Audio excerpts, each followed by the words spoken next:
If you've been following along with me, then you've got a nice, clean-looking melody, perfectly laid out and ready to save. This video will show you how to save your score, but maybe we should find out if we really got all the notes right first. Sibelius actually has a fairly sophisticated playback system that helps you to work out timings and tempos, balance the texture of your music, and proofread your score by listening.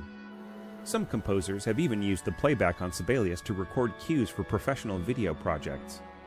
But I have to admit, a lot of what the play system on Sibelius does is give you a sense of accomplishment by having your ideas talk back to you and tell you what you've just done.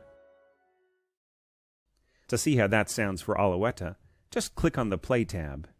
You should see a green caret here at the beginning of the score. That's the playhead, which will move across the notes as they're played back.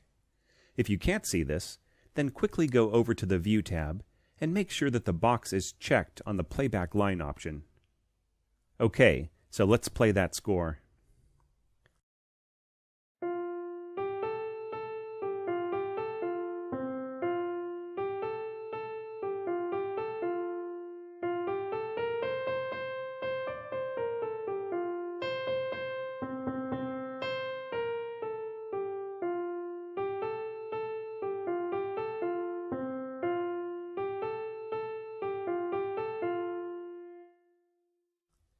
Not bad, but it's missing a certain something.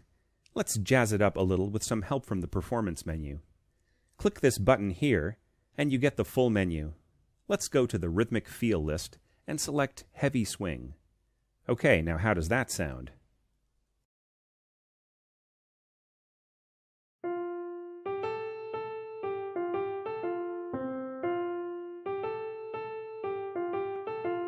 So much more hip. Notice the screen zooms out during playback. You can also adjust this with the zoom slider and set a new playback screen size. Now there's nothing left to do but to save your first Sibelius score.